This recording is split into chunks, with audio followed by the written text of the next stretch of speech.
అక్కలు ఈడుండ్రు మా అక్కలతో చేసేపు మాట్లాడుతానే మీతో మళ్ళీ మాట్లాడతా అక్క ఎన్నడన్నా అమ్మగారింటికి పోవాలన్నా అమ్మవారిని దర్శించుకోవాలన్నా బస్సు కిరాయి పైసలు ఇంటి ఆయనని అడగాలి ఇంటి ఆయన లేకపోతే కొడుకుని అడగాలి వాడు పిల్లగాడైనా ఇక వాడు ఇప్పుడు కాదు పో మళ్ళా చూద్దాం దసరా పండుగ పోతారా అంటే వాడు సంక్రాంతి పండుగ పోదులే ఇప్పుడు అమ్మగారి ఇంటికాడ ఏం దాచిపెట్టినావు బుర్కలాంటి ఉన్నదా అని అంటే మనసులో బాధ అయినా దుఃఖం దిగమింగుకొని మా అక్కలు మళ్ళా పండుగ వచ్చినప్పుడు చూద్దాం కానీ అమ్మగారి ఇంటికి అమ్మని చూడని కానీ అనుకునేది అవునా అక్క ఇవాళ మరి మీ తమ్ముడు మీ బిడ్డ రేవంత్ రెడ్డి ఆయనకి ఎవరన్నా బస్సులో ₹1 అడిగిరా అక్క ఏడ చెయ్యి చూపిస్తే ఆడ బస్సు ఆపుతురా ఏడ కావాలంటే ఆడ దించొస్తురా ఇవాళ ఈ స్వతంత్రం స్వేచ్ఛ ఆర్టీసీ రాష్ట్రం మొత్తం ఆడబిడ్డలు ఉచితంగా ప్రయాణం చేస్తురంటే మీ బిడ్డ మీ తమ్ముడో మీ అన్ననో ఈ తెలంగాణ రాష్ట్రానికి ముఖ్యమంత్రి ఉన్నందుకే కదా పడనోడు కారు గుర్తున్నోడు కారులో తిరిగేటోడు ఆడబిడ్డలు బస్సులో ఉచితంగా ఎట్లు ఇస్తారని ఆటో వాళ్ళని తయారు చేసి మీ వీరికి పంచాయతీకి తోలిను ఏందే వాళ్ళు చెప్పేదంటే ఆడబిడ్డలకు బస్సులో ఉచిత ప్రయాణం ఉంటే ఆటో ఎక్కలేరు ఆడబిడ్డలు అంతో ఇంతో రూపాయి కూడబెడితే వాళ్ళ పిల్లల చదువులకు వస్తాయి కాబట్టి అవి గుంజుకుంటే చదువు రాకుండా పిల్లలు తిరుగుతారని మిమ్మల్ని దెబ్బతీయనికి ఆటో వాళ్ళని నా మీదకి పంచాయతీకి తోలేరు నేను చెప్పిన ఆ కారు గుర్తోని చెప్పినా వచ్చినోని చెప్పిన ఒరే నన్ను అంటే అన్నారు తిట్టరు కానీ మా అక్కల దగ్గరకు పోయారంటే పొరకట్ట తీసుకొని చీపురు కట్ట తీసుకొని సింగారిస్తారు మిమ్మల్ని సాయంత్రం పూట దొరుకుతారంటే సలాకి కాసి వాత పెడతారు ఎందుకంటే మా మక్తల్ నారాయణపేట కొడంగల్ దిక్కు జొన్న రొట్టెలు మనం ఎక్కువ తింటాం అవునా సాయంత్రం అయితే రొట్టెలు చేసుకుంటాం కదా సలాకి కాల్చి మా అక్కలకు దొరికిరంటే వాత పెడతారు మీరు మా అక్కల దగ్గర పోకుర్రా ఇక జర ఎక్కువైందంటే కళ్ళల్లో కారం కూడా పెడతారు మామిడికాయ తొక్కు పెడతారు కళ్ళల్లో అది చెప్పిన కళ్ళల్లో నిప్పులు పోసుకుంటారు మా అక్కలు ఆర్టీసీ బస్సులో పోతే ఆ ఎల్ల రేషన్ షాపుకి పోయి బియ్యం తెచ్చుకుంటే పశువుల దానాలకు ఇచ్చేది లేకపోతే ఆడ తెచ్చుకొని ₹11 అమ్ముకునేది ఎన్నడన్నా బుక్కెడు బువ్వ దొడ్డు బియ్యం ఎన్నడన్నా వండుకొని తిన్నామా అక్క మనము ఎన్నడన్నా చూసినామా నేను ఆలోచన చేసిన మా అక్కలే తినలేకపోతుర్రు ఆ తిండి చిన్నపిల్లలకు సంటి పిల్లలకు ఎట్లా పెట్టుకుంటారు ప్రాణప్రదంగా చూసుకునే పిల్లలకు పెట్టారు మరి ఏం చేయాలని ఆలోచన చేసిన నా ఇంట్లో నా మనవనికి పెట్టే భోజనం ఏం వండుతుండ్రో చూసిన సన్న బియ్యంతోనే ఆయనకు పెడుతురు మరి నా ఇంట్లో పిల్లలు సన్నబియ్యం తిన్నప్పుడు మా అక్కల ఇంట్లో పిల్లలు సన్నబియ్యం ఎందుకు తినొద్దని ఇవాళ సన్నబియ్యం ఇస్తలేనా అక్క ఇవాళ మనం ఇచ్చే బియ్యం మా అక్కలు లైన్లో నిలబడి డీలర్ ఏమైనా కింద మీద చేద్దామంటే డీలరు నువ్వు ఢిల్లీకి చేయకు నా బియ్యం నాకు కావాలి ఈపులు వలుతాయని మా అక్కలు పోయి లైన్లో నిలబడి సన్నబియ్యం తెచ్చుకుంటారు ఇవాళ ఇంటింటికి సన్నబియ్యం వస్తున్నాయా లేవా అక్క ఇవాళ వంటొండి మనం తిన్నదే కదా మన పిల్లలకు కూడా పెడుతురు కదా ఇవాళ కడుపు నిండా బుక్కెడు పువ్వు సన్నబియ్యం తింటున్నాం అంటే ఇందిరమ్మ రాజ్యంలో సాధ్యం అయింది కదా అవునా కాదా కరెంటు బిల్లు ఎలా మీరు ఇంటి పనో పాసి పనో కూలి పనో చేసి ఉపాధి హామీ కూలి పని చేస్తే వచ్చిన పైసలు కరెంటు బిల్లు కట్టేది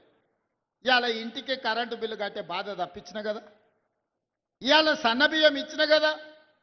ఇవాళ బస్సు ఉచితంగా ఇచ్చిన కదా గా నారాయణపేటలో మా అక్కలు తెలుగు కల్లోలు సంఘం సభ్యులందరూ కలిసి సార్ మేము కూడా వ్యాపారం చేస్తాం మాకు పెట్రోల్ బంక్ ఇస్తావా లేదా అన్నారు పెట్రోల్ బంక్ ఇస్తే ఇవాళ మా ఆడబిడ్డలు పెట్రోల్ బంకు నడుపుకుంటారు కదా ఉచితంగా ఆర్టీసీ బస్సే కాదు బస్సులనే కొని ఆర్టీసీకి 1000 బస్సులు కిరాయికి పెట్టారు మా అక్కలు ఇవాళ బస్సు ఓనర్లైన బస్సులో ఉచిత ప్రయాణం కాదు మా ఆడబిడ్డలు ఆర్టీసీ ఓనర్ బస్సులకు ఓనర్లైన అదానీ అంబానీలు ఉత్పత్తి చేసే సోలార్ విద్యుత్తు ఇవాళ 1000 మెగావాట్లు మా ఆడబిడ్డలకి ఇస్తే అదానీ అంబానీలతో పోటీ పడుతున్నారు హైటెక్ సిటీ పక్కన ఐటీ కంపెనీలు హైటెక్ సిటీ అని చెప్తుంటే గా పక్కనే 3.5 ఎకరాలలో 150 షాపులు మా స్వయం సహాయక సంఘాలు వాళ్ళు ఉత్పత్తి చేసిన వస్తువులు ఇవాళ అక్కడ పెట్టి ప్రపంచానికి అమ్ముకునే స్థాయికి ఇవాళ మా ఆడబిడ్డలు వచ్చారు రేపో మాపో మీరు తయారు చేసే వస్తువులు అమెజాన్లో ఆన్లైన్లో అమెరికాలో ఉన్నోళ్ళు కూడా కొనుక్కునేటట్టు రేపో మాపో మన ప్రభుత్వం చేయబోతుంది ఇవన్నీ ఎందుకైనా అక్క 2 ఏళ్ల కింద మన పిల్లగాడే అని మీరు ఒక్క ఓటేస్తే ఆ ఓటు అభయ హస్తమై ఇవాళ సన్నబియ్యం తెచ్చినాయి ఇవాళ ఉచిత విద్యుత్తు తెచ్చింది ఆర్టీసీ బస్సులో ఉచిత ప్రయాణం తెచ్చింది పాలమూరు రంగారెడ్డి ఎత్తిపోతలకు నిధులు వచ్చినాయి మక్తల్ నారాయణపేట కొడంగల్కు నిధులు వచ్చినాయి సంగం బండ వలగొట్టింది. ఇవాళ మన విద్యుత్ వ్యాపారం వచ్చింది, మా అక్కలకు పెట్రోల్ బంకు వ్యాపారం వచ్చింది. జీరో వడ్డీ మీద 27,000 కోట్ల రూపాయలు ఇవాళ మా అక్కల చేతుల నగదు గలగలలాడుతుంది. ఇవన్నీ మీరు ఒక్క ఓటేస్తే, ఒక్కసారి మీరు ఆశీర్వదిస్తే ఇవన్నీ సాధ్యమైనవి. ఈ విధంగా మన రాష్ట్రాన్ని, మన జీవితాలను మార్చుకొని అభివృద్ధి పదం వైపు నడిపించడానికి మీరిచ్చిన ఓటే ఆయుధమై ఈరోజు మన జీవితాలలో వెలుగులు నింపే పరిస్థితులు వచ్చినాయి. అందుకే అండగా నిలబడ్డ ఈ జిల్లాను అన్ని రకాలుగా అభివృద్ధి చేసుకోవాలి. 10 ఏళ్ళు మనం ఉంటే ఈ ప్రభుత్వం అన్ని పథకాలు పూర్తి చేస్తుందని ఇవాళ ఆలోచన చేసుకొని మీ దగ్గరకు వచ్చిన. ఇవాళ మీరు ఆలోచన చేయండి. ఏదైనా చిన్నది పెద్దది ఎన్నడైనా తప్పు జరిగితే మనం ఉరికేటోళ్లను బోర్ల పడ్డట్టు అవుతుంది. ఇవాళ కుట్రలు చేసేటోళ్ళు ఉంటారు, జోలి చెప్పేటోళ్ళు ఉంటారు. మా దామాన్ని ఉన్నాడు ఈడ, నాకు తెలిసి మా మాదిగ సోదరులు చాలా మంది ఉండొచ్చు. మా సోదరులు 35 ఏళ్ల నుంచి వర్గీకరణ కోసం ప్రాణాలు ఇచ్చిండ్రు, కొట్లాడిండ్రు, వేల ధర్నాలు చేసిండ్రు, పరేడ్ గ్రౌండ్లో లక్షల మంది కవాతు చేసిండ్రు. అయినా మీ సమస్య పరిష్కారం కాలే. కానీ మీ సోదరుడు ముఖ్యమంత్రి అయిన తర్వాత సుప్రీంకోర్టు ఆదేశాలు ఇస్తే తిరగక ముందే తిరిగి చూసే లోపలనే మాదిగ ఉపకులాల వర్గీకరణ చేసి ఏళ్ల కొద్ది ఉన్న మీ సమస్యను పంచాయతీని దెంపి ఇవాళ వర్గీకరణ అమలు చేసి మాదిగల మధ్యలో ఉన్న పంచాయతీని శాశ్వతంగా తొలగించిన. మళ్ళా ఇవాళ మీరు కలిసిమెలిసి ఉండే వాతావరణం తెచ్చినప్పుడు కొందరికి బాధ ఉండొచ్చు, కానీ పంచాయతీ తెగింది కాబట్టి మళ్ళీ మీరు కలిసిమెలిసి బతికే పరిస్థితి వచ్చింది. కులగనైనా బీసీలు ఎంతమంది ఉన్నారో ఎవరికి లెక్క తెలియదు. గొర్రెకుంది, బర్రెకుంది, చేపలకు కూడా లెక్క ఉంది. కేసీఆర్ గొర్రెలు ఎన్నో కోట్లు ఉన్నాయని చెప్పిండు, చేప పిల్లలు ఎన్నో ఇడిసిన దాంట్లోకి లెక్కలు చెప్పిండు. ఏర్కలోళ్ళ దగ్గర పందులకు కూడా లెక్కలు చెప్పిండు. కానీ మా బీసీలు ఎంతమంది ఉన్నాయంటే లెక్క లేదని అన్నాడు.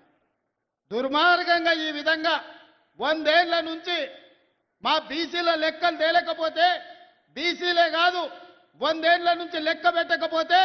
ప్రతి కులాన్ని లెక్క కట్టి లెక్కలు తేల్చి ఇవాళ బీసీలు 56% ఉన్నారని లెక్క తేల్చి ఈ దేశానికే ప్రపంచానికే 100 సంవత్సరాల నుంచి చిక్కుముడిగా ఉన్న కులాల లెక్కలు తేల్చి ఇవాళ మన ప్రభుత్వం ఈ పనులు చేసింది. మరి నేను అడుగుతున్న వీడికి వచ్చిన మా సోదరులు, మాదిగా పంచాయతీ ఎంచుతుమే, బలైన వర్గాల లెక్కలు తేలిస్తమే, ఆడబిడ్డలకు ఆర్టీసీ బస్సులో ఉచిత ప్రయాణం ఇస్తమే, వాళ్ళ పిల్లలకు సన్న బియ్యంతో బుక్కడు బువ్వ పెడితమే, వాళ్ళ ఇంట్లో విద్యుత్తు వెలుగులు ఇస్తమే, రైతులకు 25 లక్షల